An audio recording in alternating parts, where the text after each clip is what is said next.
আপনিও শিক্ষিত, আমিও শিক্ষিত, আমি কি কম? এই বিষয়গুলো আমাদের ঘরকে আগুনে পরিণত করেছে। মা হোক, বাবা হোক, যিনি যেখান থেকে বসে শুনছেন, বিনয়ের সাথে অনুরোধ করব জিনিসটা বুঝবেন। নতুবা কি হবে জানেন? আগামী 10 বছর যদি এখানে কিছু ভুল হয়, আপনারা আমাকে এসে বলবেন আমি ভুল কথা বলে গেছি। আগামী 10 বছরে আমাদের ছেলেরা যাদের 10-12 বছর, তারা যখন 18-22 বছরের হবে, আপনি তাকে বিয়ে করতে বললে সে বিয়ে আর করবে না। কেন? কারণ আমি আমার মা বাবাকে যে বিয়ে স্বামী স্ত্রী হিসেবে দেখেছি, ওই জিন্দেগি আমার কোনো দরকার নাই।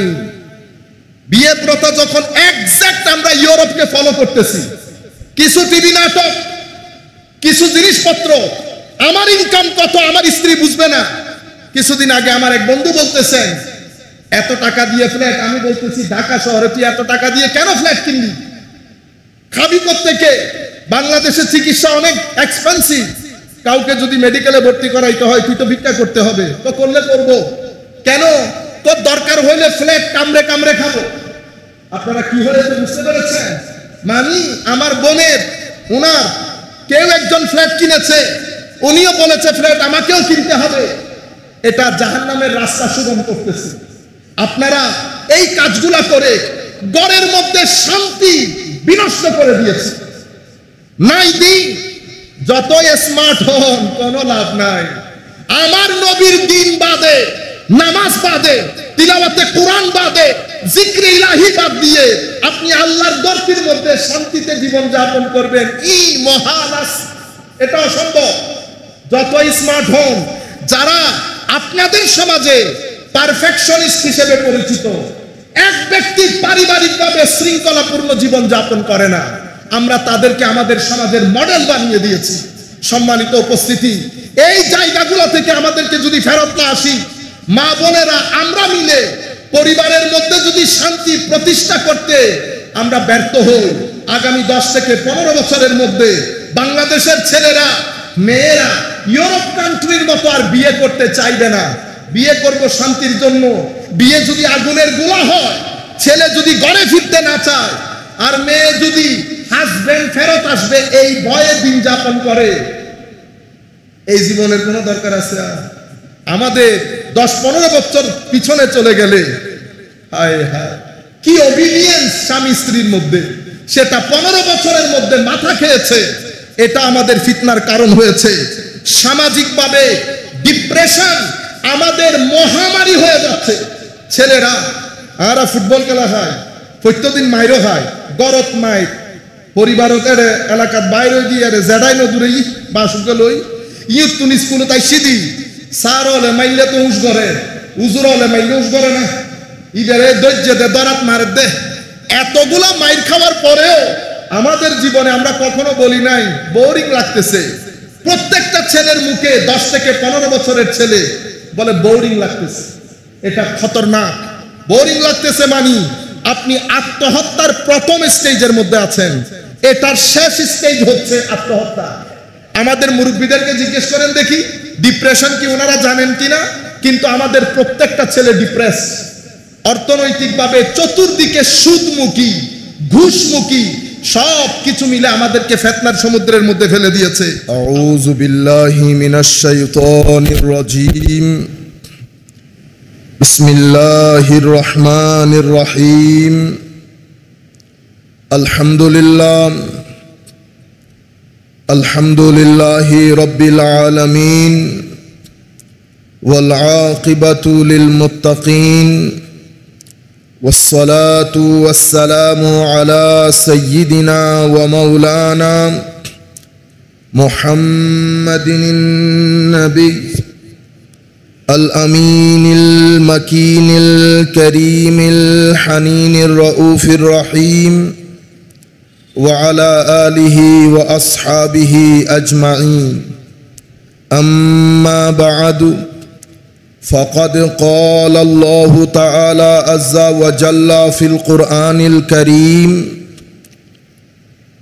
بسم الله الرحمن الرحيم.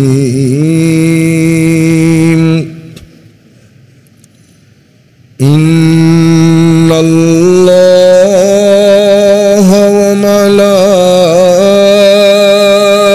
وملائكته يصلون على النبي يا أيها الذين آمنوا صلوا عليه وسلموا تسليما صلاة يا رسول الله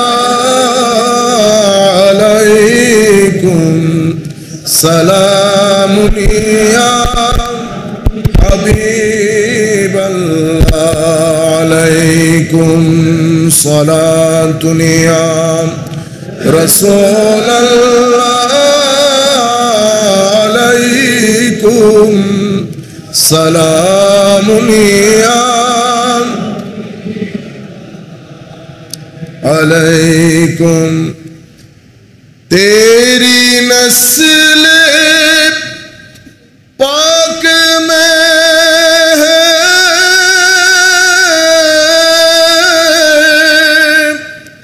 بچہ بچہ نور کا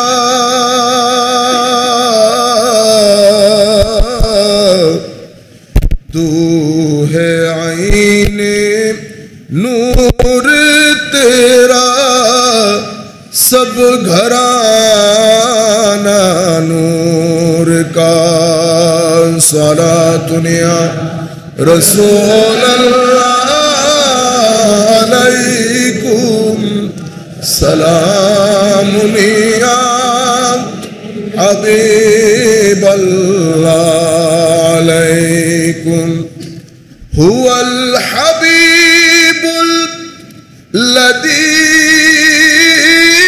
ترجى شفاعته لكل هول من الأهوال مقتحم صلاة يا رسول الله عليكم سلام يا حبیب اللہ علیکم اللہم صلی علی مولانا محمد وعلى آل سیدنا مولانا محمد جب آگے ہے جوش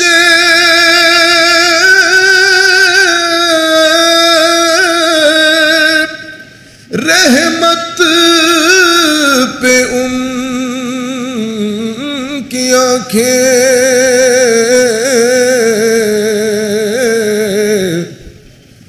جلتے بجھا دیے ہیں روتے ہنسا دیے ہیں اللہم صلی علی سیدنا مولانا محمد وعلی آلہ سیدنا مولانا محمد بسم اللہ الرحمن الرحیم احسب الناس ان يتركوا ان يقولوا آمنا وهم لا يفتنون وَلَقَدْ فَتَنَّا الَّذِينَ مِنْ قَبْلِهِمْ فَلْيَعْلَمَنَّ اللَّهُ الَّذِينَ صَدَقُوا وَلْيَعْلَمَنَّ الْكَاذِبِينَ صدق الله مولانا العظيم وصدق رسوله النبي الحبيب الكريم ওয়া নাহনু আলা যালিকা লামিনাশ শাহিদিন ওয়াশ শাকিরিন রব্বিস সাল্লি ওয়া সাল্লিম ওয়া বারিক আলাইহি। উপস্থিত চট্টগ্রামের ঐতিহ্যবাহী এই মসজিদে উপস্থিত সম্মানিত মুসল্লিয়ানি কেরাম, বিশেষ করে অত্র মসজিদের সম্মানিত ইমাম, খতিব এবং মুয়াজ্জিন মহোদয়, মসজিদের খাদিমবৃন্দ, অনলাইনের মাধ্যমে যারা যেখান থেকে বসে আমাদেরকে দেখছেন অথবা আমাদের আলোচনা পরবর্তীতে শুনবেন, বিশেষ করে ঘরে বসে যে সমস্ত মা বোনেরা শুনছেন, আমরা সকলের প্রতি সশ্রদ্ধ সালাম রেখে আমাদের আজকের আলোচনা শুরু করছি। আসসালামু আলাইকুম ওয়া রাহমাতুল্লাহি তাআলা ওয়া বারাকাতুহু। ফিতনা কি? আমরা এমনিতে তো সবাই বলি, 24/7 বলি ফিতনা। আমরা ফিতনার মধ্যে, ফিতনার সময় আমরা জানার চেষ্টা করব ফিতনা জিনিসটা কি, ফিতনা কেন হয়, ফিতনার বৈশিষ্ট্য কি, ফিতনা থেকে বাঁচার উপায় কি। জিনিসটা আপনাদের জন্য হয়তো অত এনজয়েবল না, কারণ আমরা যে ধরনের বক্তব্য শুনি বা শুনতে আগ্রহ প্রকাশ করি, একটু ইমোশনাল, একটু মহব্বতে, এটা একটু ড্রাই সাবজেক্ট, কিন্তু এটা আমাদের বর্তমান সময়ের জন্য, বিশেষ করে আমাদের ইউথের জন্য বড় জরুরি। সম্মানিত উপস্থিতি, পবিত্র কোরআনের মধ্যে আল্লাহ রাব্বুল আলামিন ইরশাদ করছেন, আহাসিবান নাস আন ইউতরাকু আন ইয়াকুলু আমান্না ওয়া হুম লা ইফতানুন। প্রত্যেক মানুষ তার ঈমানের ওয়েট অনুযায়ী, ঈমানের একটা ওয়েট আছে না, প্রত্যেকের ঈমান তার সমান ঈমান না। প্রত্যেক ব্যক্তি যেই যতটুকুন ঈমানের অধিকারী, যার ঈমানের ওয়েট যত বেশি, মাওলাই করিম আল্লাহর সুন্নত, আল্লাহর গ্রামার, আল্লাহর নিয়ম নীতি হচ্ছে মাওলাই করিম তাকে ততটুকু বাজিয়ে দেখেন, ততটুকু বাজিয়ে দেখেন। কোরআনে পাকে ইরশাদ করা হচ্ছে আল্লাহ ততটুকুন ফিতনার মধ্যে ওনাকে ফেলে দেখেন, কতটুকুন টনটনা, কতটুকুন টনটনা। এমনিতে আমরা যে শব্দ ব্যবহার করি ফিতনা, ফিতনার অর্থ স্বাভাবিকভাবে হয় পরীক্ষা। তো ফিতনার অর্থ যদি আল ইমতিহান ওয়াল ইখতিবার, যদি পরীক্ষা হয়, টেস্ট হয়, তাইলে আয়াতের অর্থ হবে আমি মানুষকে এটা মনে করছে যে সেই ঈমান আনবে, কিন্তু আমি তাকে পরীক্ষা করব না, না আমি তাকে পরীক্ষা করব। প্রত্যেকে যার যার ঈমান অনুযায়ী পরীক্ষার সম্মুখীন হবে। ইতপূর্ব আমি পরীক্ষা করেছি। কেন মাওলা? তো আমি দেখতে চাই তোমাদের মধ্যে টনটনাকে, তোমাদের মধ্যে সত্যবাদীকে, মিথ্যাবাদীকে, এটা পরীক্ষা করার জন্য আমি প্রত্যেকে according to the state of his belief, according to the state of his iman, I must test him. এটা আমার সুন্নত, this is the grammar of Allah Almighty. আল্লাহ রাব্বুল আলামিন পরীক্ষা করেন। সম্মানিত উপস্থিতি, এই যে পরীক্ষাটা হয়, এই পরীক্ষাটা কি কি ধরনের পরীক্ষা হয়?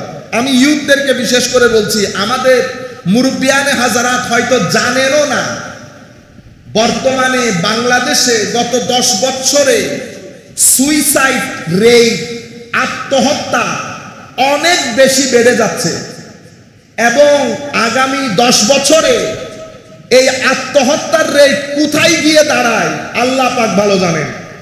আমরা আমাদের দেশকে পশ্চিমা বিশ্ব হতে দেব না। পশ্চিমা বিশ্বের মধ্যে সেকেন্ড, এই যে আমি কথা বলতেছি, এই কথার মধ্যে 4 জন আত্মহত্যা করে ফেলছে। এটা অসম্ভব অ্যালার্মিং না? আর আমাদেরও একটা দোষ আছে। কিছুদিন আগে আমাদের বাংলাদেশের এক ভদ্রলোক, অনেক নামকরা, আত্মহত্যা করেছেন। আমার সামনে এক আলেম বসা, উনি দোয়া করে ফেললেন, ফি নারি জাহান্নাম। ও জাহান্নাম কি আপনার? আপনি হইলে দিয়ে দিতেন। এটা আমার আল্লাহর জান্নাত, জাহান্নাম যাকে ইচ্ছা দেবেন, যাকে ইচ্ছা দূরে রাখবেন। আপনি কে বলা? আত্মহত্যা কেন করেছে আপনি জানেন?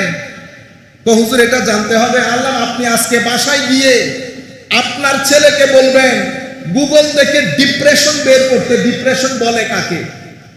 বাংলাদেশের ম্যাক্সিমাম লোক আত্মহত্যা করতেছে ডিপ্রেশনের কারণে।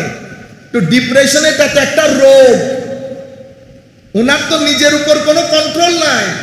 আপনি পড়ে দিলেন ফি নারি জাহান্নাম, নিজের ছেলের ডিপ্রেশন হলে তারপরে টের পাবেন, তখন ফি নারি জাহান্নাম আর বের হবে না। আপনারা কোনো বলেননি কোনো ফি নারি জাহান্নাম। খবরদার, আল্লাহর সৃষ্টির একটা পিঁপড়াকেও সম্মান করবেন, এটা আল্লাহর সৃষ্টি, আপনি আমি করে দেখাইতে পারবো না। আল্লাহর যাকে খুশি জান্নাত দেবেন, যাকে খুশি জাহান্নাম দেবেন, এখানে আমি ইন্টারফেয়ার করতে পারবো না। বনী ইসরাইলের 3 বন্ধু, একজন বেশি আবেদ, ইমাম ইবনে কাসির তাফসীরের মধ্যে এই হাদিসগুলো এনেছেন। আর একজন হঠাৎ করে, যেই বন্ধু নামাজ তো একেবারে পড়ে না, সেই বন্ধুকে যেই পড়ে সে বলে ফেলতেছে, তোকে আল্লাহ কখনো ক্ষমা করবে না, তোকে আল্লাহ কখনো ক্ষমা করবে না। এই কথা বলার পরে আমার আল্লাহ ফেরেশতা পাঠিয়েছেন তার কাছে। তো তারে জিজ্ঞেস করে দেখো, এই অধিকার তাকে দিয়েছে কে? হাদিসের শেষ হচ্ছে, যে নামাজ পড়তো না তারে আল্লাহ জান্নাত দিয়েছে, আর যে বেশি পণ্ডিতি করেছে তাকে আল্লাহ জাহান্নাম দিয়েছে। এখানে পণ্ডিতি, এখানে হচ্ছে দয়া দেখাবেন, যেই দয়া দেখায় আমার আল্লাহ তার প্রতি দয়াশীল হয়। তাইলে বাংলাদেশের যত লোক আত্মহত্যা করতেছে, পিছনে দেখবেন একটা ডিপ্রেশন কাজ করে। ডিপ্রেশন মানুষকে তার যে ব্যালেন্সিং, এটা খতম করে দেয়। সে আর রাত দিন, সোমবার মঙ্গলবার ভালো মন্দের মধ্যে ফারাক করতে পারে না। যাই হোক, আমি আপনাদেরকে বলতেছি, ইউথ বিশেষ করে এই রেট আগামী 10 বছরে অনেক বেড়ে যাবে। কোন সোসাইটিতে যখন ডিপ্রেশন বাড়বে, অটোমেটিক্যালি ডিভোর্স বেড়ে যাবে। আপনি কোনোটা থেকে কোনোটাকে আলাদা করতে পারবেন না। ডিভোর্স যখন বেড়ে যাবে, ক্রাইম বেড়ে যাবে, একটার সাথে একটা ইন্টারলিঙ্ক। এখন আপনি এগুলো বন্ধ করতে হলে মূলের মধ্যে যেতে হবে। আমরা আজকে মূলটা দেখি। পরীক্ষা কি? আমি বিশেষ করে ইউথ যারা আছেন, পরীক্ষা হচ্ছে আমার জানের উপর, আমার মালের উপর বালা থাকবে, মুসিবত থাকবে। এটা নট ব্যাড অফ রোজেস, সব জায়গায় গোলাপ ফুল থাকবে না। আজকে আমার খানার টেবিলে মা বাবা ভাই বোন সবাই আছে, এটা সব সময় থাকবে না। 10 বছর 12 বছরের পর একটা ঝড় উঠবে, সেই ঝড়ের মধ্যে দেখবেন ডাইনিং টেবিলের 2 জন খালি হয়ে গেছে। আর কিছুদিন পরে আরেকটা ঝড় উঠবে, দেখবেন ডাইনিং টেবিলে শুধু আপনি বসে আছেন, এখানে আর কেউ নাই, এখানে আর কেউ নাই। এটা দুনিয়া, এখানে আপস এন্ড ডাউনস থাকবে, এখানে হাসি কান্না থাকবে, এখানে ব্যবসা করবেন মার খাবেন, এখানে রাস্তায় 10 বার পড়ে যাবেন। আপনি মাথায় রাখবেন, যত বালা মুসিবত আপনার জীবনে আসুক না কেন, আপনার একজন খালেক আছেন, স্রষ্টা, যিনি আপনাকে লুক আফটার করেন। আমার এই শব্দটা আপনি মাথায় রাখেন, যিনি আপনাকে লুক আফটার করেন, যিনি আপনাকে মনিটর করেন, যিনি আপনার কাছে কাছে থেকে আপনাকে নিজের চোখে চোখে রাখেন। সুতরাং ডিপ্রেশন আমার জন্য না। কেন? কারণ আপনি যতবার পড়বেন, আমার আল্লাহ ততবার আপনাকে টেনে তুলবে, পৃথিবীর কাউকে তুলতে হবে না।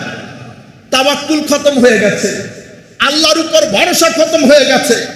কখনো নিরাশ হবেন না, অধৈর্য হবেন না। আল্লাহর ইজ্জতের কসম করে বলছি, রাত যতই ঘুটঘুটে হোক, সকাল হবেই, সকাল হবেই। তাপদাহ তাপদাহ, কালকে আবার দোয়া করতেছেন আল্লাহ বৃষ্টি বন্ধ করে দেন না, গরম পড়ছে, আমাদের গুণও কম হয় নাই তো। আমার আল্লাহ বৃষ্টি অবশ্যই দেবেন জমিনের মধ্যে। আমাদের একটা বাজাইতে হবে না টনটনা, এগুলো সব part and parcel of our life. আমাদের মুরব্বিয়ানে কেরাম বলবেন, দূর এগুলা ইউনি লাভ আছে না। না, আপনারা হয়তো জানেনও না, আপনাদের আর ওয়াজ তকরীরের দরকারও নাই। আপনারা যেই দুনিয়া দেখছেন, যেই জিন্দেগি যাপন করেছেন, আমাদের থেকে 250-300 বছর আগে জান্নাতে গিয়ে আপনারা জাবর কাটবেন। তখনও পর্যন্ত আমরা হিসাব নিকাশে থাকবো, যে পৃথিবীর মধ্যে আমরা বসবাস করছি। আপনারা বুঝতে পেরেছেন? তাহলে ঘটনা কি? আমার জীবনের মধ্যে টেস্ট হবে, নাম্বার 1। নাম্বার 2, যে পয়েন্ট আপনি মাথায় রাখবেন, আমরা সহ পৃথিবীর প্রত্যেকটা সৃষ্টির পেছনে আল্লাহ একটা উদ্দেশ্য রেখেছে। আমি আপনাদের জন্য জিনিসটা ইন্টারেস্টিং হবে, সময় যদিও অনেক কম, তবেও আমি চাই জিনিসটা আপনারা জানেন। যেই ব্যক্তি, যেই সৃষ্টিকে আল্লাহ যার উদ্দেশ্যকে মহান করেছেন, তার লাইফস্টাইলও আল্লাহ উন্নত মানের করেছেন। যেমন মধু পোকা, পবিত্র কোরআনে মধু পোকার নামে একটা সূরা আছে, নাই? সূরা নাহল। এই সূরার মধ্যে দেখেন মধু পোকা যেই পরিমাণ স্ট্রাগল করে আপনি আমি কল্পনাও করতে পারবো না। একটা মধু পোকা 50 মিলিমিটার মধু আহরণ করার জন্য 60 থেকে 70 কিলোমিটার সফর করে। একটা ছোট্ট মধু পোকা 15 মিলিমিটার মধু আহরণ করার জন্য একটা মধু পোকাকে 6 থেকে 7 কিলোমিটার 6 to 7 কিলোমিটার তাকে কি করতে হয়? আসা যাওয়া, হেঁটে স্ট্রাগল, এফোর্ট করতে হয়। তাহলে এখান থেকে শিক্ষা কি পাইলাম? শিক্ষা হচ্ছে জীবনে যদি স্ট্রাগল থাকে মধু আসবেই, মধু আসবেই। আপনি বেটা যদি 3 দিনে পয়সাওয়ালা হয়ে যেতে চান, 10 দিনে কোটিপতি হয়ে যেতে চান, যেই ব্যবসা করেন আপনি 1 বছরের মধ্যে যদি কোটিপতি হন, ইল্লা মাশাআল্লাহ, এক্সেপশন ইজ এক্সেপশন, এক্সেপশন তো আর কখনো এক্সাম্পলের মধ্যে আসবে না। 1 বছরের মধ্যে কোটিপতি হওয়া মানে বেটা আপনি চেক করেন গন্ডগোল হয়েছে, আপনার ইনকামের ভিতরে লিক হয়েছে, লিক হয় দিচ্ছেন না, নয় খাইতেছেন। 1 বছরে কোটিপতি ইম্পসিবল। হ্যাঁ, আল্লাহ যদি কারো উপর বিশেষ দয়া পরবশ হয় সেটা ভিন্ন জিনিস। আমি এই কথাগুলো কেন বলছি? কারণ আপনার একজনের কারণে আমাদের তরুণ সমাজ ফ্রাস্ট্রেশনে চলে যাচ্ছে। আপনি হু করে গাড়ি একটা নিয়ে আসেন, ইনকাম কিভাবে করছেন কোনো আগা নাই মাথা নাই। এখানে এটা তো আল্লাহ পাক জানে কিভাবে চলতেছে, মনিটর করারও কেউ নাই। এই টাকা কোথায় পাইলেন, ট্যাক্স কত টাকা দেন। আপনার এক ব্যক্তির কারণে আমার 100টা ছেলে ফ্রাস্ট্রেটেড হয়ে যাচ্ছে। সে 20,000 টাকার চাকরি করবে না, 25,000 টাকার চাকরি করবে না। কেন? কারণ সেই চিন্তা করতেছে 25,000 টাকার চাকরি করে গাড়ি কখন কিনবো। মা বাবা বেগাইরত হয়ে গেছি, আমরা ভাই বোনেরা বেগাইরত হয়ে গেছি। আমার ভাই টাকা ইনকাম করে আসছে, কোটি টাকা ইনকাম করছে, ঈদে শার্ট দিচ্ছে, খবরদার শার্ট দেখ আর টাকা দেখ, আগে ইনকাম চেক করেন। আমাদের হুজুররাও তো এখন আসমানে উঠতেছে। আমাদের হুজুরদের কারণেও, হুজুর মানে ভাইরাল বক্তা, আম যারা হুজুর উলামায়ে কেরাম সত্যিকার অর্থে দ্বীনের যারা খেদমত করে, তারা তো বাত আনতে পান্তা ফুরায়, বাত আনতে পান্তা ফুরায়। মসজিদের ইমামের বেতন, মুয়াজ্জিনের বেতন, মাদ্রাসার এত বড় মুহাদ্দিস যারা মাদ্রাসা পরিচালনা করেন তাদের বেতন। আর আপনারা প্রত্যেকে আমাদের মতো নালায়েক, নাখান্দা, উল্টা সিধা নাই, এগুলারে আইনা 40, 50, 60, 70 দিয়ে 3-3টা মাহফিল, জীবনে রিকশায় চড়তে পারে নাই, আমরা এখন গাড়ি দৌড়াই। আপনার এটার কারণে আমাদের ইউথ ফ্রাস্ট্রেটেড হয়ে গেছে। মাদ্রাসার লেখাপড়া লাঠে উঠেছে, মাদ্রাসার ছেলেরা পড়তে চায় না। তারা রাত দিন ভিডিও দেখে, অমুক শাইখের মতো কথা বলে, কেমনে শাইখ হবে, কেমনে শাইখ হবে, তাদের এই চিন্তা। আপনাদেরও কিছু দোষ আছে। আপনারা চট্টগ্রাম শহর দেখে নাই, সিলেট শহর দেখে নাই, কথার আগামাথা নাই। বক্তব্য এক জিনিস, এলম আরেক জিনিস। বক্তব্য যে কেউ দিতে পারে, আপনিও দিতে পারবেন, এলম আলাদা জিনিস। আমরা আলেমদেরকে মূল্যায়ন করা ছেড়ে দিয়েছি। বক্তাদেরকে মূল্যায়ন করতে গিয়ে তারা ইউথের উপর প্রেসার ক্রিয়েট করছে। কেন? আমার হুজুর রবিউল আউয়াল শরীফের 1 মাসে কোটিপতি হয়ে যায় নাই, এখন সেটা মাদ্রাসার 1000 ছেলের উপর প্রেসার ক্রিয়েট করেছে।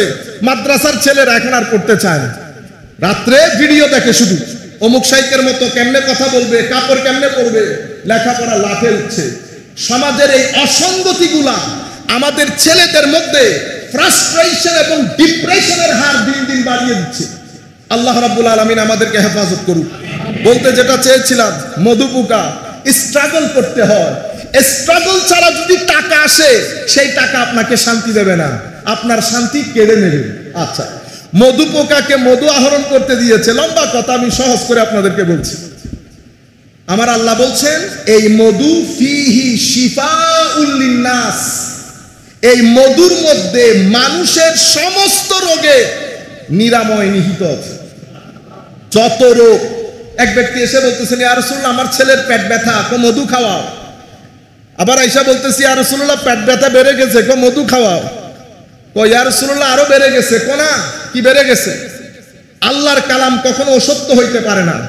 তোমার ছেলের পেট মিথ্যা বলতে পারবে, আল্লাহর কালাম অসত্য হইতে পারে না। আবার আল্লাহ বলেছেন ফিহি শিফাউল লিন্নাস, এখানে মানুষের আরোগ্য আছে। আর একবার আয়েশা বলতেছে হুজুর ঠিক হয়ে গেছে, হুজুর ঠিক হয়ে। এইজন্য উলামা মাশায়েখ বলতেছে যেই কোনো রোগ হবে, যেই ব্যক্তি, মুরব্বীরা, আমাদের মুরব্বীরা করেন, আমরা ছেড়ে দিয়েছি। অনেক মুরব্বী সকালবেলা উঠে হাতে মধু নিয়ে কিছু কালাজিরা নিয়ে খেয়ে ফেলে না, এটা অনেক রোগ থেকে আপনাদেরকে কি দেয়, নিরাময় দান করে, এলাচ, চিকিৎসা, হিলিং দেয়। তাহলে মধু পোকার মধুর মধ্যে হিলিং আছে। সেই কারণে আমার আল্লাহ মধু পোকাকে কি বলেছে জানেন? তো মধু তুমি যেখানে সেখানে বসতে পারবা না। মাসিরে বলে নাই তুই যেখানে সেখানে বসবি না, এই কথা মাসিকে বলে নাই, কিন্তু মধু পোকাকে বলছে। মধুরে বলছে তুই যেখানে সেখানে ঘর বানাবি না। তো ঘর কোথায় বানাবো? তুই ঘর বানাইতে পারবি তিন জায়গায়, হয় পাহাড়ে, নতুবা গাছের চূড়ায়, নতুবা ছাদে, সবকিছু উপরে। কারণ তুই উপরের জিনিস, নিচে নামবি না। খাবো কি? তো কুলি মিন কুল্লিস সামারাত, অর্থাৎ পরিষ্কার পরিচ্ছন্ন পবিত্র জিনিসের মুখ লাগাবি, যেটাই সেটাই নিজের মুখ বসিয়ে দিস না। এটা আল্লাহ মধু পোকাকে বলতেছেন।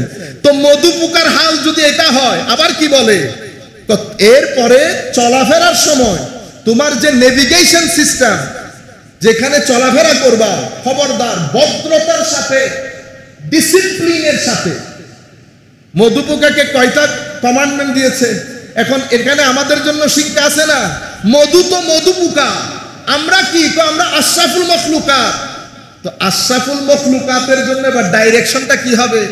মধু পোকাকে বলতেছে চিন্তা উপরে রাখার জন্য, আমি চিন্তা করি কিসে? নিচে। মধু পোকাকে বলতেছে যেখানে সেখানে মুখ লাগাইস না। আমরা তো পারলে অনেক জায়গা থেকে টাকা উঠাই খায়া ফেলি, ঠিক না? হালাল হারাম প্রত্যেক জায়গায়। আমি রেস্টুরেন্ট ব্যবসা করি, তো আপনি বাসার মধ্যে কি এই ডিজেল টাইপের তেলগুলা খাবেন? পরোটা আপনি ভাজতে ভাজতে ভাজতে তেলকে ডিজেল বানাইছেন। এরপরে যদি আপনি কাবা শরীফে আশ্রয় করে লটকে থাকেন, আমার আল্লাহ কি আপনাকে রহমত করবে? আপনি মানুষ ঠকিয়ে বাংলাদেশে, শুধু সব বাদ দেন, কাজের লোক আছে না, কাজের লোকের সুখ আছে না? আপনি একবার, আমি আর এ ব্যাপারে বিস্তারিত বলতেছি না, বাসায় বসে আপনি একবার চিন্তা করবেন জুলুম হচ্ছে কিনা। কারণ কাজের একটা ওয়ার্কিং আওয়ার আছে, 8 আওয়ার্স 9 আওয়ার্স। আপনারা এগুলা চিন্তা করবেন কি কি কারণে ঘরের শান্তি নষ্ট হচ্ছে। এগুলা না করে আমরা যদি এখন তাবিজ লটকাই, হুজুরকে টাকা দিয়ে দোয়া করি, কিচ্ছু হবে না। কেন? সুন্নতে ইলাহি হচ্ছে যতক্ষণ পর্যন্ত আপনি গুনাহ বন্ধ না করবেন, অথবা মানুষের উপর জুলুম হয় এই কাজ বন্ধ না করবেন, আপনার জীবন থেকে অশান্তি যাবে না। যত গুনাহ বলতে গুনাহ দুই ধরনের হয়। একটা মানুষ সংশ্লিষ্ট গুনাহ, যেটার সাথে মানুষ জড়িত থাকে, জুলুম হচ্ছে, প্রতারণা হচ্ছে, এই গুনাহ আপনি যতক্ষণ ব্লক না করবেন এখানে স্থিরতা আসবে না।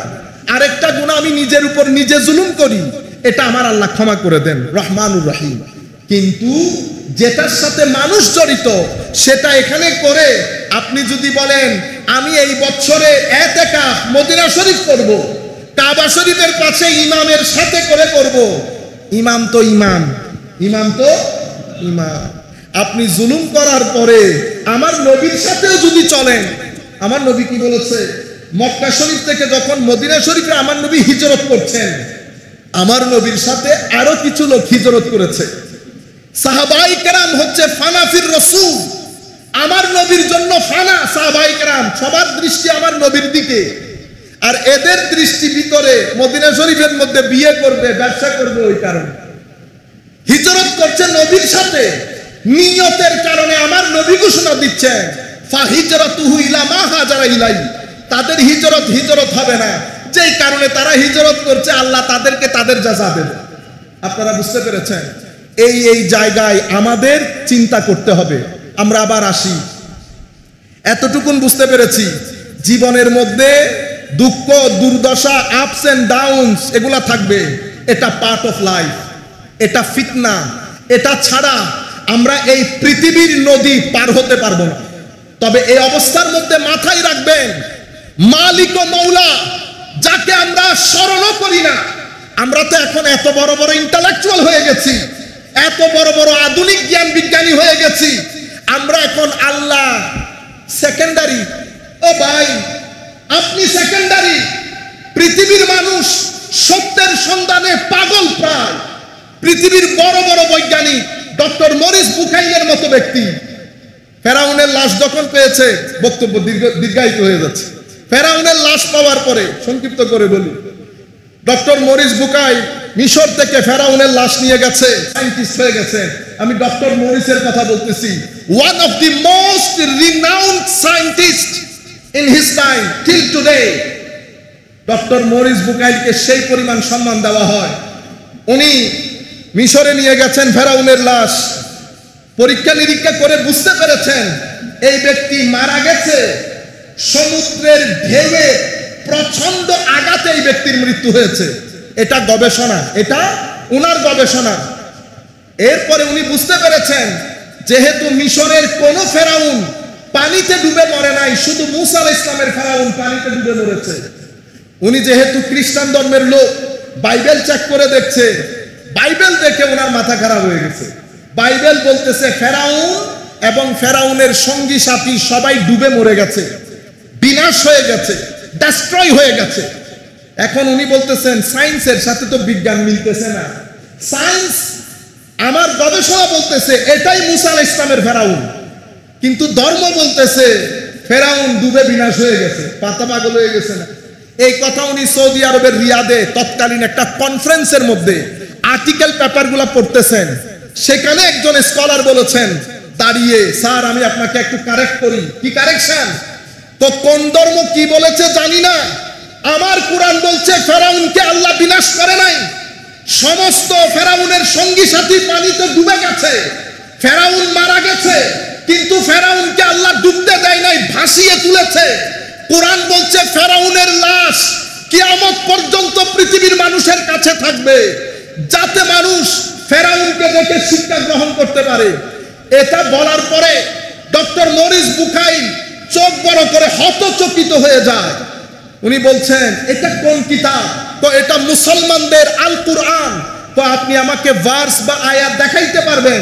উনি ইংরেজি কোরআন খুলে দেখাইলেন পবিত্র কোরআনের সূরা ইউনুস অথবা পবিত্র কোরআনের সূরা ইউনুসের আয়াত 89 থেকে 93 পর্যন্ত ক্লিয়ার কাট বলেছেন, ওয়াজাওয়াজনা বিবানি ইসরাঈল আল বাহর ফাআতবাহুম ফিরআউন ওয়া জুনুদুহু বাগিয়া ওয়া আদওয়া হাত্তা ইযা আদরাকাহুল গারাকু ক্বালা আমানতু আন্নাহু লা ইলাহা ইল্লাল্লাযী আমানাত বিহি বানু ইসরাঈল ওয়া আনা মিনাল মুসলিমিন।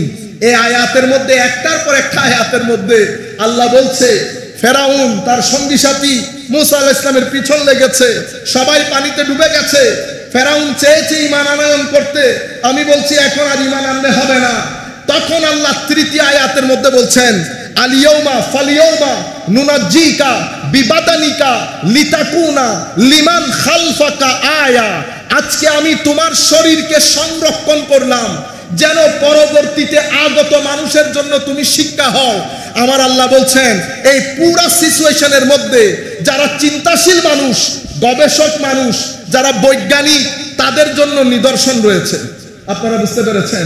এই কথা শোনার পরে ডক্টর মরিসের মতো মানুষ, আপনি তো হুমায়ুন আজাদ সাহেবের 2-1টা বই পড়েছেন, আরুজ আলী মাতুব্বরের 2-4টা বই পড়েছেন, আপনি কি একটা সংগঠন করেছেন কোরআনের মতো কিতাবকে, যেই কিতাব পৃথিবীর হিস্ট্রি পরিবর্তন করে দিয়েছে, যেই কিতাব যেই পড়েছে হয় ইসলাম গ্রহণ করেছে, নতুবা বলতে বাধ্য হয়েছে এটা কোনো মানুষের লেখা কিতাব হতে পারে না।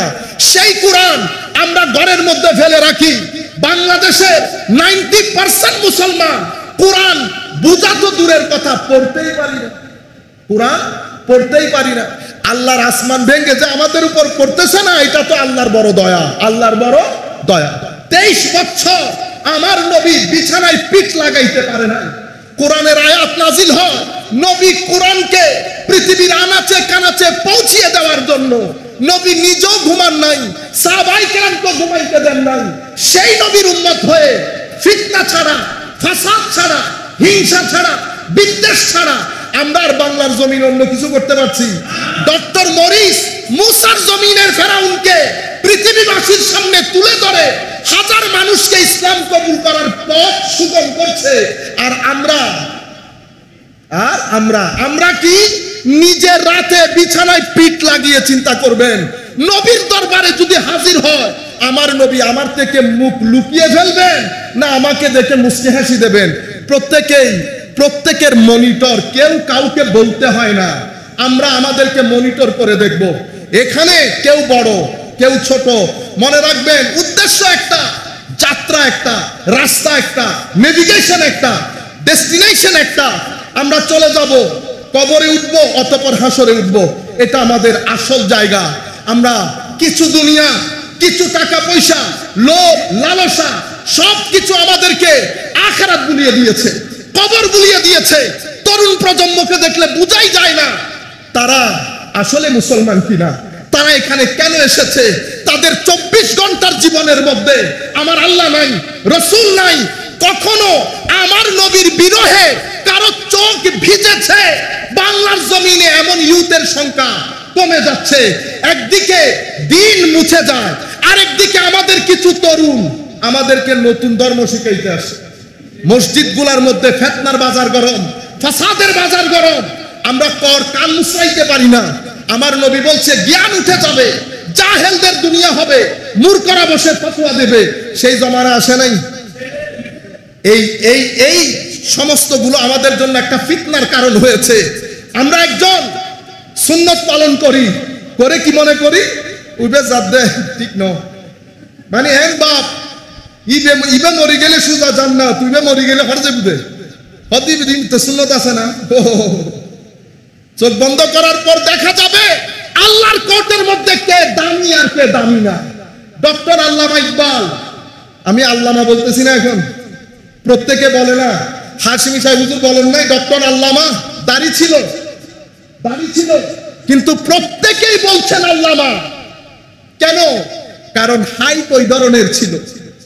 আমরা মুসলমানরা, আমি শুধু আপনাদেরকে গবেষণাগুলোর কথা বলছি। আমাদের এখানে কিছু লোক ফিতনাগুলা কিভাবে হচ্ছে দেখেন। এখানে ম্যাটেরিয়াল ফিলোসফি, বিজ্ঞান, দুনিয়াদারি, সেকুলারাইজেশন সবকিছু মিলে আমাদের ছেলেদের ভিতরে আল্লাহর প্রতি বিশ্বাস, আল্লাহ ওই পুরা বিষয়টা আস্তে আস্তে মুছে দিয়ে লা ইলাহা ইল্লাল্লাহর উপর তাকে ফিতনার মধ্যে ফেলে দিয়েছে। সে চেষ্টা করে ফেরত আসছে, কিন্তু তার ভিতরে হয় আদৌ কোনো দরকার আছে? আচ্ছা থাকলে থাকলো, কিন্তু পুরা জীবনের মধ্যে লা ইলাহা ইল্লাল্লাহর কোনো প্রভাব তার ভিতরে নাই। এটা হচ্ছে আধুনিক দুনিয়া আমাদেরকে ফিতনার মধ্যে ফেলেছে। এরপরে মুহাম্মদুর রাসূলুল্লাহ সাল্লাল্লাহু আলাইহি ওয়াসাল্লাম, মুহাম্মদুর রাসূলুল্লাহ এই ফিতনার মধ্যে আমাদের মুসলমানদের মধ্যে নবী অমুক, নবীর মা বাবা এরকম, নবী এত উপরের না একটু নিচে। ও কেউ বলতেছে কিয়ামতের দিন নবীও জানে না নবীর কি হবে, ওতেই বড় লোকতেই জানে। বুঝতে পেরেছেন? ছেলেরা ইউটিউব, ফেসবুক, মেসেঞ্জার যখনই দেখে কথা এগুলাই আসে, আল্লাহর হাত আছে, পা আছে, আল্লাহ এরকম, নবী এরকম, ওলি বলে কোনো কিছু নাই, পারলে মাজার ভেঙে দিতাম। আপনারা বুঝতে পেরেছেন? আমাদের ছেলেরা এখন কি বলে, কোনটা বিশ্বাস করবে? আপনারা বুঝতে পেরেছেন? এটা আকীদার ফিতনা, এটা আকীদা। আমি পরীক্ষার মধ্যে পড়ে গেছি।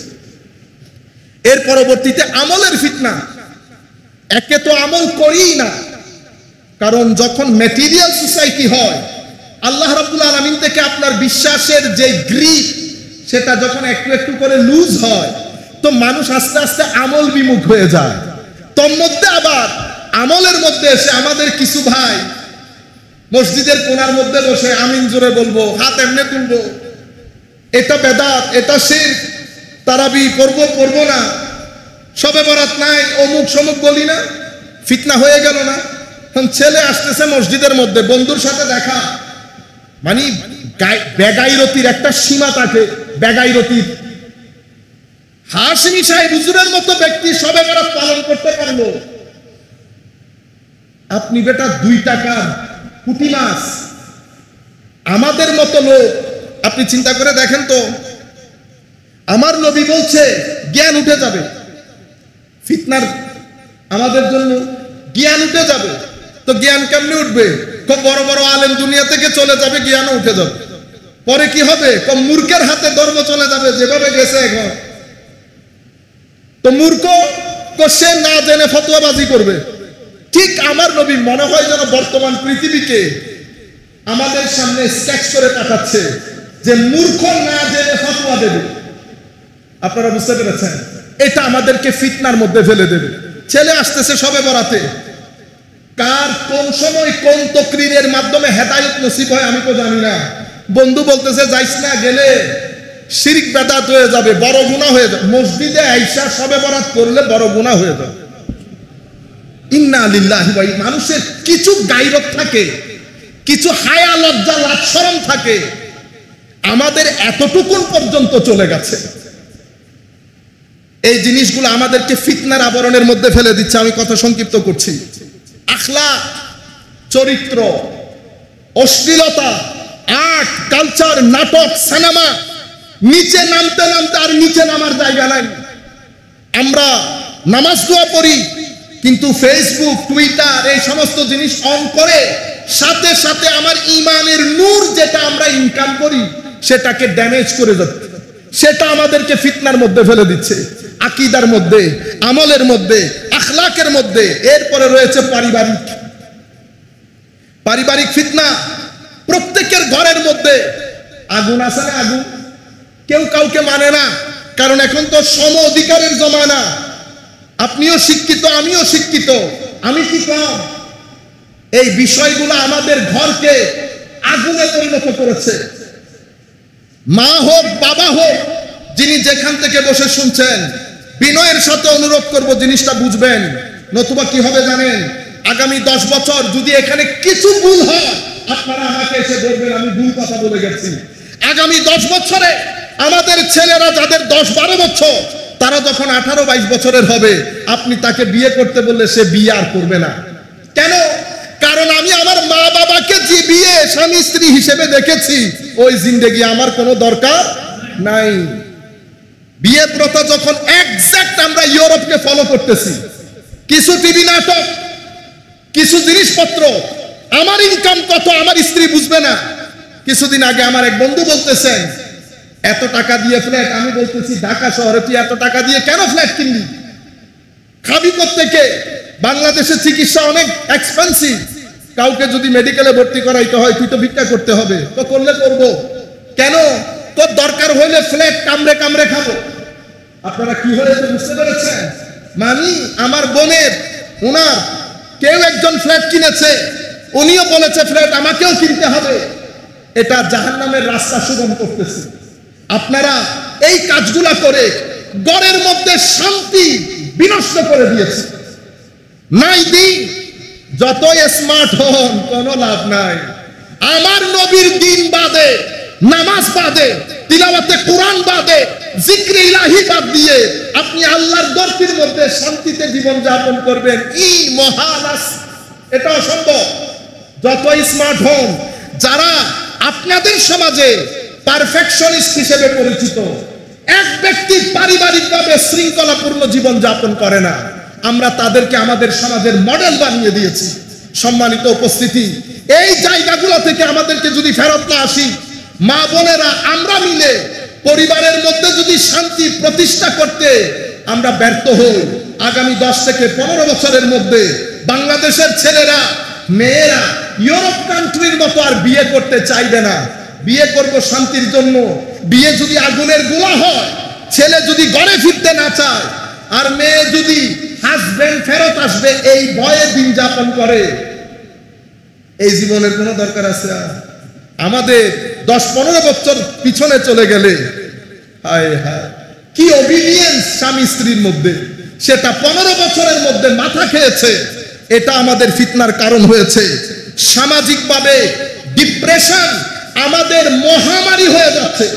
ছেলেরা ফুটবল খেলা হয়, প্রত্যেকদিন মাইরও হয়, গরত মাইর, পরিবারত এলাকার বাইরে দিয়ে জেডাই নদূরে বাসুকে লই ইউত তুন স্কুলে তাই সিদি সার হলে মাইলে তো উস করে উজুর হলে মাইলে উস করে না ইদারে দৈর্য দে দরাত মারে দে এতগুলা মাইর খাওয়ার পরেও আমাদের জীবনে আমরা কখনো বলি নাই বোরিং লাগতেছে প্রত্যেকটা ছেলের মুখে 10 থেকে 15 বছরের ছেলে বলে বোরিং লাগতেছে এটা খতরনাক বোরিং লাগতেছে মানে আপনি আত্মহত্যার প্রথম স্টেজের মধ্যে আছেন এটার শেষ স্টেজ হচ্ছে আত্মহত্যা আমাদের মুরব্বীদেরকে জিজ্ঞেস করেন দেখি ডিপ্রেশন কি ওনারা জানেন কিনা কিন্তু আমাদের প্রত্যেকটা ছেলে ডিপ্রেস অর্থনৈতিকভাবে চতুর্দিকে সুদমুখী ঘুষমুখী সব কিছু মিলে আমাদেরকে ফিতনার সমুদ্রের মধ্যে ফেলে দিয়েছে আমার নবী সাল্লাল্লাহু আলাইহি ওয়াসাল্লাম হাদিসে পাকের মধ্যে ইরশাদ করেছেন আমি এখন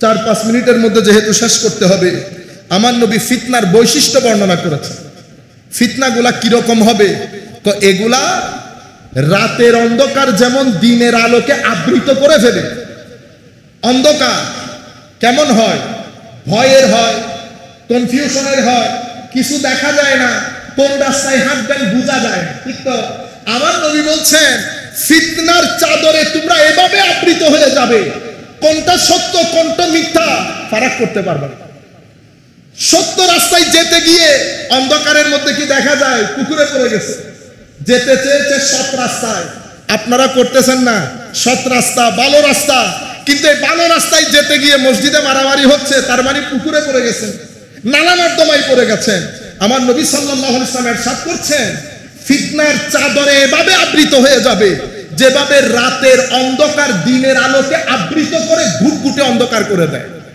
সেই অন্ধকারের মধ্যে রাস্তা কোনটা মানুষ ভুলে যায় নালা নর্দমার রাস্তার মধ্যে ফারাক করতে পারে না রাস্তায় চলতে গিয়ে নালা নর্দমায় পড়ে যায় আমার নবী বলছেন সেই অবস্থায় সকালের মুমিন বিকাল হতে হতে কাফের হয়ে যাবে আপনি যখন শবে বরাতে আসা ব্যক্তিকে বলছেন মসজিদে যারা ঢুকেছে সবাই কাফের আপনি কাফের হয়ে গেছেন না সেই কারণে কাফের যেই ব্যক্তি ফতোয়া দেবে মাহফিলের মধ্যে তাদের পেছনে নামাজ পড়া বন্ধ করে দেবেন কাফের যেই ব্যক্তি বলা অভ্যস্ত সেই ব্যক্তি কোনোভাবে সেফ না আমার ইমাম হওয়ার যোগ্য না কেন কারণ সে যতগুলা ব্যক্তিকে কাফের বলতেছে সে জানে কাফের কিনা আরেক আলেম তার সামনে বলতেছে মুমিনে হক এই ইমাম বলতেছে কাফের এই মৌলভী বলতেছে কাফের এখন কাফের তো যে কোনো একজন হবে হয় যাকে বলেছেন সেই নতুবা আপনি সুতরাং কাফের বলা অতিরিক্ত কাফের ফতোয়া দেওয়া ইমামের পেছনে আলেমের পেছনে নামাজ না পড়া নিরাপদ আপনারা বুঝতে পেরেছেন সকালের মুমিন বিকালে কাফের হবে বিকালের মুমিন সকালে কাফের হবে আমার নবী বলছেন 4-5 টাকার জন্য ধর্ম বিক্রি করে দেবে ইয়াবিউদিনাহু বিআরাদিন মিনাদ দুনিয়া 5 টাকার জন্য ধর্ম বিক্রি করে দেবে আমরা এখন বাইরের টাকা বাইরের পয়সা হুজুর কি হুজুর ইউসিবিএল বা এই ধরনের ব্যাংকের ডাইরেক্টর শরিয়া বোর্ডের পরিচালক ও শরীয়তের কান মুছরাইতে পারেন না ফিকহের ফর্ম মুছরাইতে পারেন না আপনি হয়ে গেলেন এলিট ক্লাস কি ক্লাস এলিট ক্লাস বাইরের পয়সা ভিতরের পয়সা আমাদের এখানে যারা ব্যবসা বাণিজ্য করে সবাই তো চায় দুবাইয়ের সাথে একটু ব্যবসা হোক আমিরাতের সাথে একটু ব্যবসা হোক তো শাইখদের সাথে এখানকার শাইখের সাথে হট কানেকশন আপনি ব্যবসা করতে গেছেন ইয়াবিউদিনাহু বিআরাদিন মিনাদ দুনিয়া 3 দিন আগে সুফি সেজেছেন 3 দিন পরে তাসাউফ বাদ দিয়ে দিয়েছেন বাংলাদেশে যারাই তাসাউফের বিরুদ্ধে কথা বলে সেটা যেই কোনো মাসলাকের আলেম হোক দেখবেন হয় তার বাবা সুফি নয় তার মা সুফি নতুবা তার পূর্বপুরুষ সুফি সেই পরবর্তীতে এসে নতুন ইসলাম প্রচার করছে সেটা যেই গরানারই হোক না কেন প্রত্যেকের পিছনে আল্লাহর ওলি জড়িত প্রত্যেকের পেছনে আল্লাহর ওলি জড়িত বাংলাদেশের একজন বড় টাকাওয়ালা ওনার বাবা প্রফেসর আব্দুল খালেক রহমতুল্লাহ আলাইহি যাকে ব্রাহ্মণবাড়িয়ার জমিনের কুতুব বলা হয় যার সংস্পর্শে এসে শত শত লোক আল্লাহর ওলি হয়েছেন এমন বড় আজিম আল্লাহর ওলি প্রফেসর আব্দুল খালেক রহমতুল্লাহ আলাইহি ওনার দরবারে ইনার বাবা সহ 4 জন ছিলেন আপনারা চিনেন আমি নাম বলবো না বাংলাদেশের মানে one of the most renowned businessman আমি এই যারা আপনারা এই ভিডিও এগুলা বানান এগুলো আবার কাট করে আপনার ভিডিওর মধ্যে দেবেন আপনারা কিছু জায়গার মধ্যে রেসপন্সিবল হবেন শুধু ভিউ বাড়ানোর দরকার নাই এটা দ্বীনি জিম্মাদারি শুধু পকেট চিন্তা করবেন না কাজ করবেন পকেটের চিন্তা আল্লাহর দরবারে ছেড়ে দেবেন, পকেট কখনো খালি যায় না। সম্মানিত উপস্থিতি, তো উলামায়ে উনি আল্লাহর ওলি বলতেছেন, দেখি তোমরা কিছু একটা চাও। খেদমত করতে করতে হুজুর খুশি হয়ে বলছেন, আর এই ব্যক্তির বাবা বলেছে হুজুর দোয়া করেন আমার জন্য বেশি টাকা পয়সা হয়। হুজুর যিনি যেটা চেয়েছেন দোয়া করে দিয়েছেন আল্লাহর দরবারে। আল্লাহর ওলিদের দোয়া বৃথা যায় না। তো যিনি টাকা চেয়েছেন ওনার ছেলে বর্তমানে one of the most renowned businessman, যার দুয়াতে টাকাওয়ালা। উনি এখন আইসা আমাদেরকে আরেক ধর্ম শিখায়। কি শিখায়? ধর্ম আরেকটা, সুফিয়াই কেরাম অমুক সমুক কিছু মানে না উনি। আমি এই জন্য বলছি, সমস্ত ঘরানার লোক প্রত্যেকের পেছনে আল্লাহর ওলি জড়িত আছে, আল্লাহর ওলি জড়িত আছে। সম্মানিত উপস্থিতি, আমার নবী বলেছেন কিছু টাকার জন্য দিন বিক্রি করে দেবে। দ্বিতীয় হচ্ছে আমার নবী বলেছেন ফিতনা কিরকম হবে। তো 120 কিলোমিটার ব্যাগে যখন বাতাস চলে সবকিছু ড্যামেজ হয়ে যায় না, তো ফিতনা এত কঠিন হবে মানুষের ঈমান আমল আখলাকের জমি ড্যামেজ হয়ে যাবে। আমার নবী ইরশাদ করেছেন তৃতীয় যে জিনিস বলেছেন, তো ফিতনা 2019 তো 2019-এর ফিতনা এত কঠিন, মানুষ হাই হাই করবে, মানুষ মনে করবে এর চেয়ে বড় ফিতনা আর হবে না।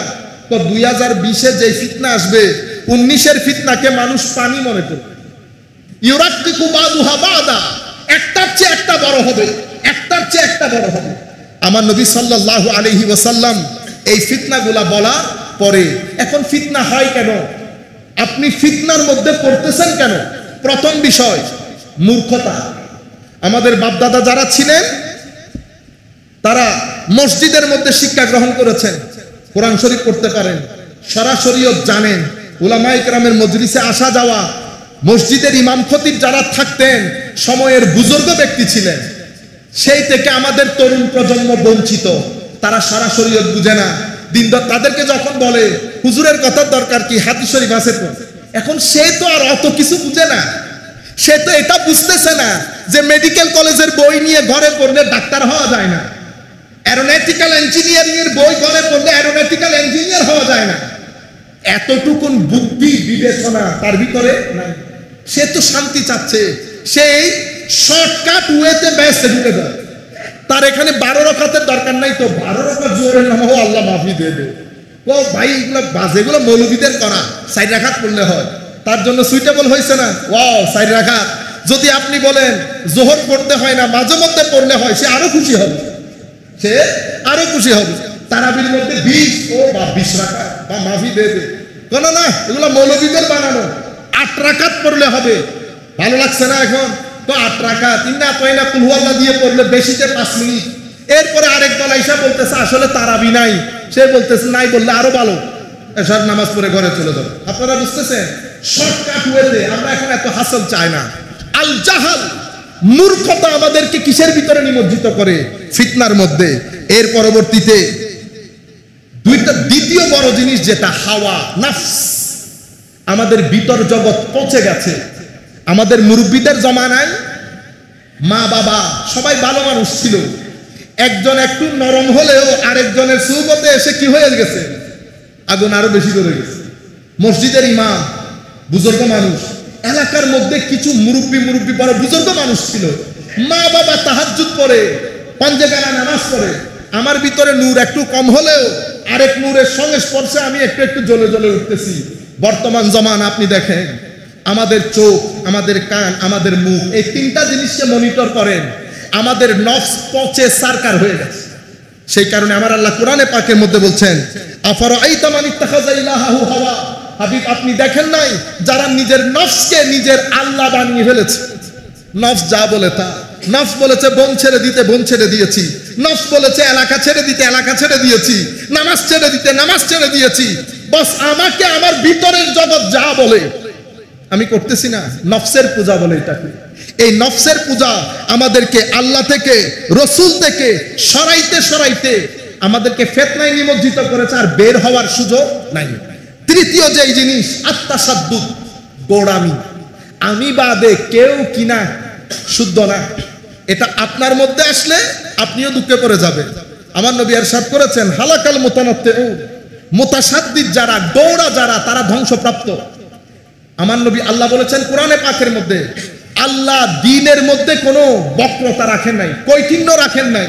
আমার নবী বলছেন ইয়াসসিরু ওয়ালা তুআসসিরু, সহজ করো, সুন্দর করে করে কথা বলো, মানুষকে ধর্মের পথে সুন্দর পথে ডাকো। এখন আপনি যখন গোড়ামি করবেন, আমি ছাড়া কেউ নাই, আমি ছাড়া কেউ নাই, আপনি 100 থেকে 1-এ আসতে বহুত বেশি হলে 2 বছর সময় লাগবে।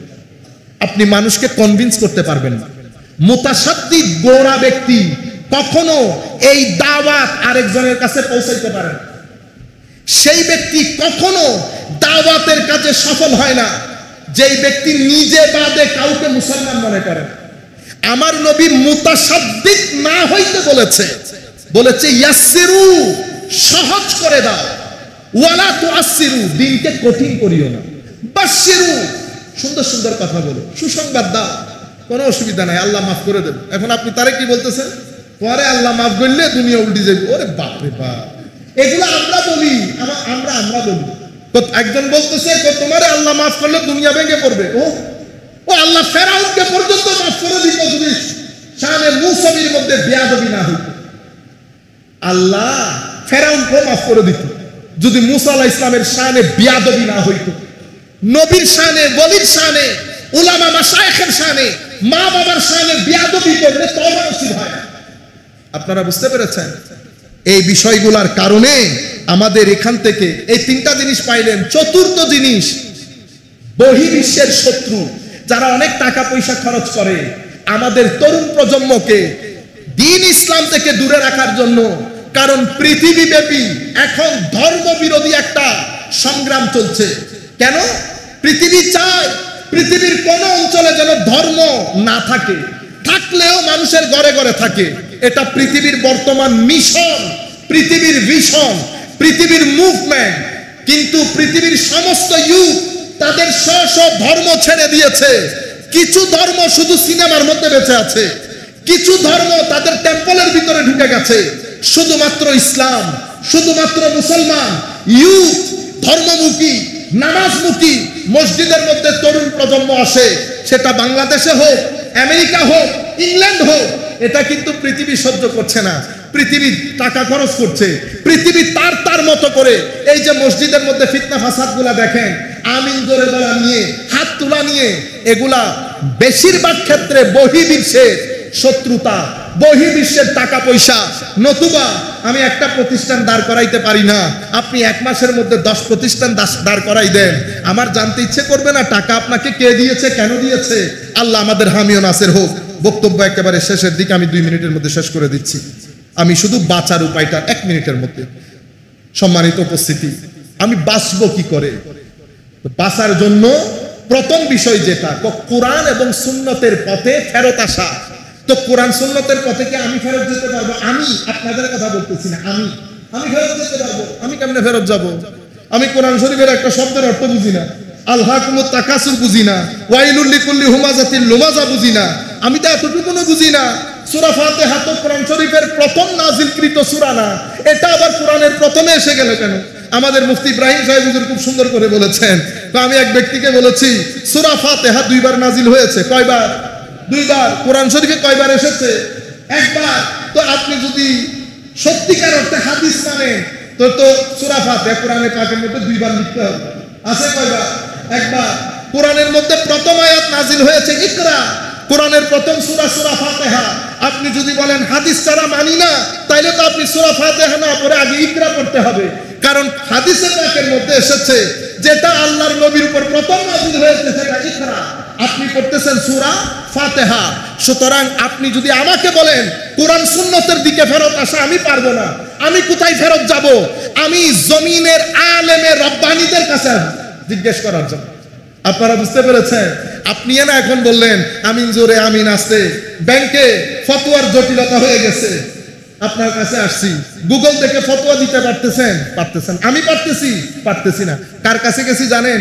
যে ব্যক্তি আপনার কাছে ব্যাকওয়ার্ড, জীর্ণ শীর্ণ কাপড়, আরে হুজুরের কাছে কত, হুজুর একটা ফতোয়া।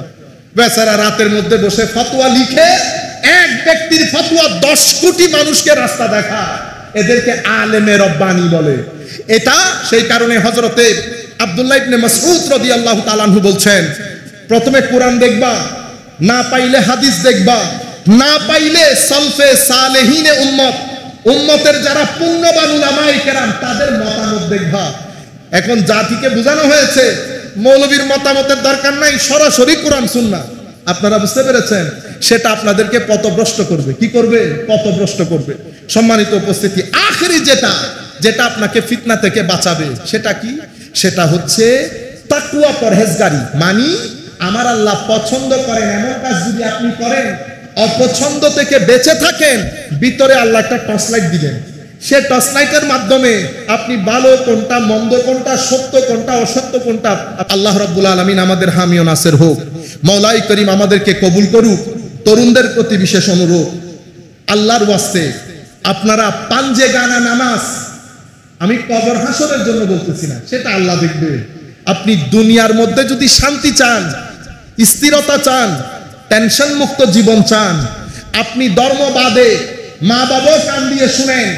আপনি শুধু পেটের ক্ষুধা নিবারণ করলে হবে না, চোখের ক্ষুধা নিবারণ করতে হবে, মনের ক্ষুধা নিবারণ করতে হবে, নিবারণের ব্যবস্থা করতে হবে, ব্রেইনের ক্ষুধা নিবারণ করতে হবে।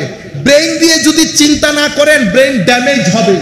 ব্রেইন, আপনি গবেষণার কাজ ব্রেইন করতে পারবে না। চোখ দিয়ে সবুজ দেখবেন, মা বাবা দেখবেন, দুনিয়ার সৌন্দর্য দেখবেন, মাজারাত দেখবেন, চোখের নূর জ্যোতি বের হবে। আপনি যদি চোখকে এই খাদ্য না দেন, আস্তে আস্তে চোখের জ্যোতি কমে যাবে। আপনি যদি সিনার ভিতরে নূর না দেন, মনের খাদ্য না দেন, মনের খাদ্য কোথায়? দুই জায়গায়, আল্লাহর ইবাদত, স্রষ্টার ইবাদত, সৃষ্টির সেবা। এই দুইটার মাধ্যমে মনের খাদ্য নিবারণ করতে হয়। 50,000 টাকা বেতন খালি নিজে খাইলে হবে না, মানুষকে কিছু টাকা দিবেন, 2,000 টাকা, 3,000 টাকা, 5,000 টাকা, যার যার সামর্থ্য অনুযায়ী। আত্মীয় স্বজন গরিব গুরাবা দেখবেন, খালি নিজে গাড়ি দৌড়াইলে হবে না। শান্তি যদি চান, নিজের টাকার একটা অংশ গরিবের জন্য, আত্মীয় স্বজনের জন্য খরচ করবেন। শান্তি ঘরে আসবে, শান্তি ঘরে আসবে। আর আল্লাহর ইবাদত, কোরআন পড়বেন, কোরআন বুঝবেন। মসজিদের মধ্যে ইমাম খতিবকে বললে তারা ফ্রি পড়াবেন।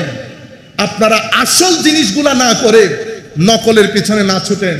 টাকা আমাদের দরকার, কিন্তু যেভাবে আপনারা করতেছেন সেভাবে দরকার নাই।